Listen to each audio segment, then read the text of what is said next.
একটি মেয়ে বাসরঘর থেকে তার প্রেমিকের উদ্দেশ্যে চিঠি লিখেছেন। আপনি ভালো আছেন? আমি অনেকক্ষণ ধরে ফুল সাজানো একটি ঘরে বসে আছি। পুরো খাটটা গোলাপ ফুলে সাজানো। ওরা হয়তো জানে না আমার গোলাপ ফুল ভালো লাগে না। ঘরটাতে নিঃশব্দে এসি চলছে, পুরো দমবন্ধ একটা পরিবেশ। আজ আমার বিয়ের প্রথম রাত। যার সাথে বিয়ে হয়েছে সে আমার চেয়ে গুনে গুনে 17 বছরের বড়। খুব বড় লোক বোধ হয়। বাসার অবস্থা দেখে তাই মনে হচ্ছে। আমাকে ওরা প্রচন্ড ভাবে সাজিয়েছে, পুরো শরীর জুড়ে আমার ভারী ভারী অলংকার। তুমি ঠিক এই মুহূর্তে কোথায়? নিশ্চয়ই তোমার বাসার ওই মুচরে বসে আছো। আমরা কতদিন ধরে এই রাতটা নিয়ে স্বপ্ন দেখছিলাম, কত পরিকল্পনা করতাম এই রাতটা নিয়ে। মনে আছে আমি কিন্তু বারবার বলতাম বেশি স্বপ্ন দেখো না, দেখবে পূরণ হবে না। আর ঠিক তখনই তুমি আমার ভালোবাসা নিয়ে প্রশ্ন তুলতে, বলতে তুমি আমাকে নিশ্চয়ই ভালোবাসো না, না হয় স্বপ্ন ভাঙার কথা বলতে না। সবই ঠিকঠাক ভাবে আছে।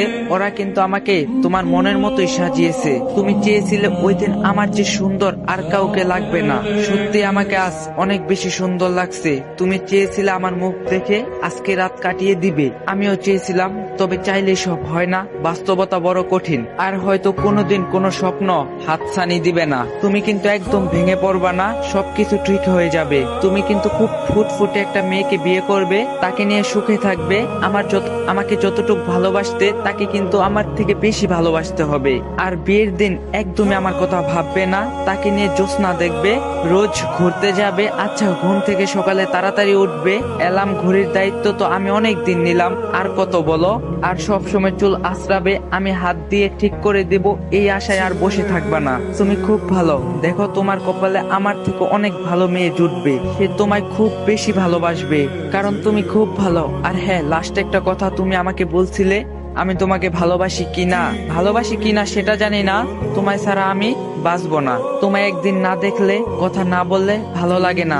একে যদি ভালোবাসা বলে তাহলে তোমায় খুব ভালোবাসি। তোমার সাথে বেশি রাগ করি কেন জানো? আমি রাগ করলে তোমার ভালোবাসা বেশি পাই, তাই এমনিতেই রাগ করি। একটু রাগ করলে তুমি কত কিছুই করো, তাই প্রতিদিন রাগ করি। তোমায় খুব ভালোবাসি, তাই তোমার সাথে রাগ করি।